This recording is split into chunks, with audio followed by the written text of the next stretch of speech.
光奪うもの脱ぎ捨てて飛び立つ覚悟決めて明日が灯る場所へ羽ばたいてく Pull out the dark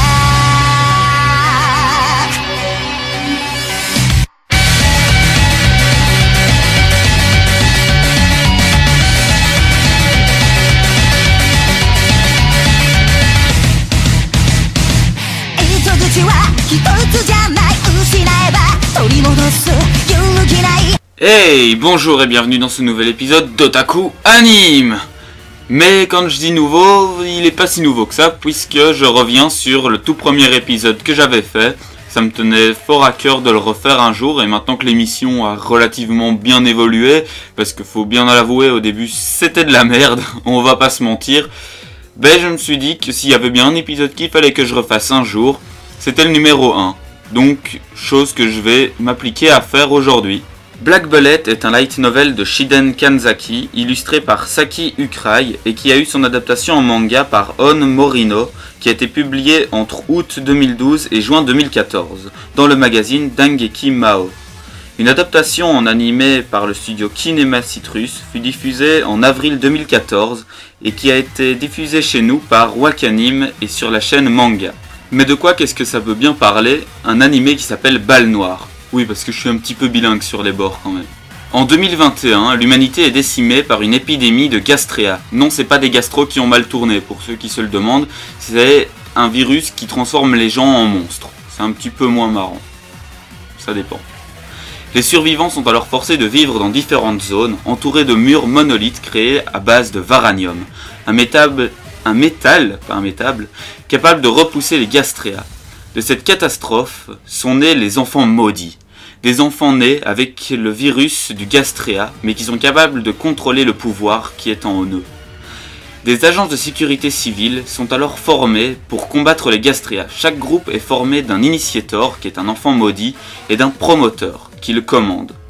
10 ans après l'épidémie, Rentaro Satomi, un lycéen, mais qui va pas souvent à l'école parce qu'il est promoteur, d'ailleurs il va jamais à l'école, dans l'agence de sécurité civile Tendo, et son initiator Enju Aira effectuent des missions ensemble pour empêcher la destruction de la zone de Tokyo et du monde.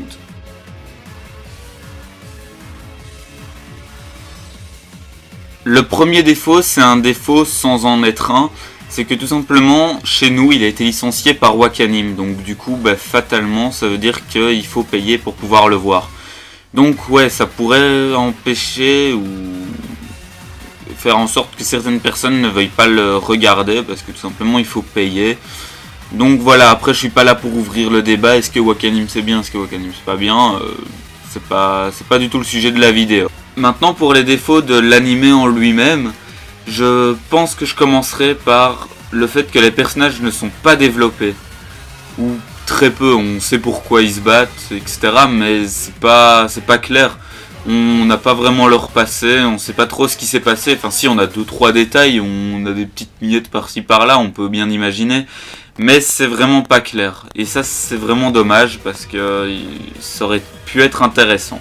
Après un autre gros défaut, c'est que l'histoire elle est trop courte, il y a trop peu d'épisodes, et donc c'est comme pour les personnages, l'histoire est pas très bien développée, et donc du coup, soit à certains moments on sait ce qui va se passer et il n'y a pas des masses de suspense, ou soit à l'inverse, ça va beaucoup trop vite et tu comprends pas ce qui s'est passé. Et donc c'est vrai que là de nouveau, c'est un défaut qui aurait dû être corrigé en faisant peut-être un peu plus d'épisodes, etc. Donc voilà. Et en parlant de l'histoire, c'est du vu et re-revu. Ça a été vu à toutes les sauces l'histoire du héros, qui vit dans un monde post-apocalyptique où il y a plein de monstres qui obligent l'humanité à devoir se cacher et où on est obligé de compter sur une personne qui possède des pouvoirs spéciaux capables de sauver les gens. Enfin, je veux dire, je suis sûr que vous avez au moins un animé qui vous est venu en tête quand je vous ai dit ça. C'est pas possible autrement, ça a été vu trop de fois. Ça deviendrait presque un cliché. Et pour terminer, c'est un animé qui a été classé sans suite. Oui, c'est un petit terme que je viens de trouver, je trouvais ça sympa. On ne sait pas s'il aura une suite un jour, aucune idée, ça n'a pas l'air d'être prévu, en tout cas je me suis un petit peu renseigné. Donc voilà, c'est encore un défaut en plus qui fait que voilà, ça gâche un petit peu l'animé parce qu'il pourrait être génial, une suite pourrait être vraiment super. Surtout qu'en plus c'est ce qu'ils annoncent à la fin de la saison, ils annoncent une suite et on n'a aucune nouvelle. Donc voilà, ça me déçoit un petit peu. Et avec autant de défauts, difficile de croire qu'il y a moyen d'avoir un bon animé à la clé. Et pourtant, cet animé est vraiment génial. Graphiquement, il est un petit peu space, mais c'est très beau, ça demande un petit temps d'adaptation, pas un très gros parce que ça choque pas beaucoup, mais c'est vrai qu'au point de vue, par exemple, des yeux, des personnages, etc., c'est un petit peu particulier, mais moi j'aime bien personnellement.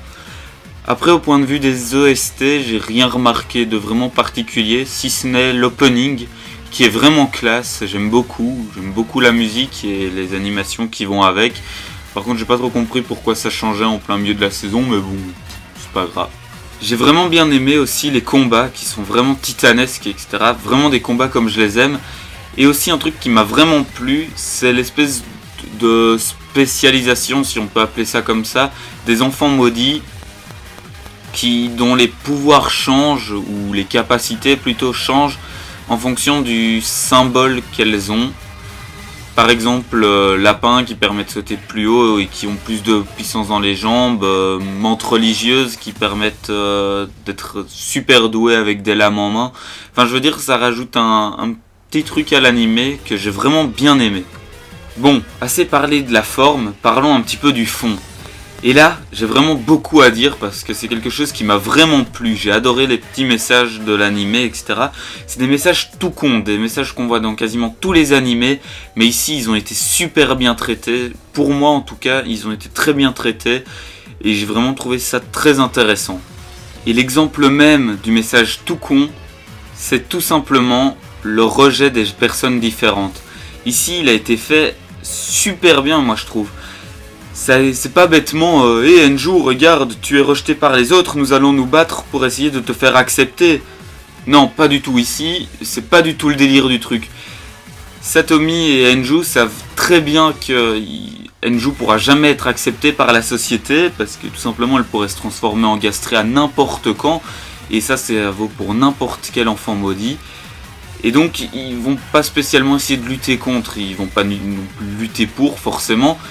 Mais chaque fois qu'ils vont vouloir lutter pour essayer de faire accepter les enfants maudits, bah ils vont se retrouver devant un mur et on va leur dire non, regardez, ça peut pas se passer comme ça, ils peuvent pas être acceptés, c'est des monstres après tout. Ils vont surtout lutter pour que les promoteurs arrêtent de maltraiter les initiators et qu'ils s'en servent comme des objets tout simplement, juste bons à combattre les gastréas, et puis oh t'es blessé, bah tant pis, on te soigne même pas, t'as qu'à crever. Non, là ils vont essayer de rendre la vie des enfants maudits meilleure tout simplement, en essayant de fonder une école, etc. Mais de nouveau, ils vont vite être rattrapés par la réalité qui n'est pas aussi belle que ce qu'ils pensent. Et ça, c'est vraiment quelque chose que j'aime beaucoup dans cet animé, c'est cette espèce de réalisme. On n'essaye pas de faire dans les bons sentiments, etc. Et ça, c'est plus réaliste, comme je l'ai dit. On a aussi un petit côté basé sur la vengeance, mais ça j'en parlerai pas trop parce qu'il est pas très bien amené, j'ai pas trouvé ça très bien fait. Enfin je veux dire, oui on a 2-3 éléments où on dit oui je vais me venger, mais après c'est pas super bien fait. On n'a pas vraiment de signe avant-coureur sur ce qui pourrait se passer par la suite. On a aussi un troisième aspect, et je pense que c'est le dernier, qui se présente sous la question: est-ce qu'on a le droit d'être pardonné pour ce qu'on a fait? Et là, je m'attarderai pas trop sur ce sujet-là parce que tout simplement, il est pas super facile à comprendre. Même moi, je pense que là, pour une fois, j'ai pas tout pigé. Et donc, j'ai peur de commencer à induire les gens en erreur. Donc, je dirais juste que pour moi, il était bien fait, qu'on a tous les cas de figure qu'on pourrait avoir pour la question. Et donc, voilà. Et donc en conclusion, cet animé m'a vraiment bien plu, je vous le recommande vivement, parce qu'il aborde vraiment des bons thèmes, qu'il traite plutôt bien, malgré le fait qu'il n'y ait pas beaucoup d'épisodes et qu'on ne sait pas vraiment s'il y aura une suite. Et l'histoire, bien que déjà vue, il y a un petit truc dans l'histoire qui fait qu'elle est sympa à suivre, on s'ennuie pas. En tout cas, moi je me suis pas ennuyé en le regardant. Donc franchement, si vous aviez des doutes, que vous hésitiez parce que tout simplement il est payant, eh ben franchement foncez parce qu'il vaut vraiment la peine d'être vu. Allez, sur ce, moi je vous dis à la prochaine, j'espère que l'épisode vous aura plu. N'hésitez pas à me dire dans les commentaires ce que vous avez pensé de l'épisode ou de l'animé tout simplement. Si vous l'avez vu ou si vous comptez le regarder, etc. Dites-moi ce que vous en pensez. N'hésitez pas à vous abonner, à liker, et moi je vous dis à la prochaine. Bye bye!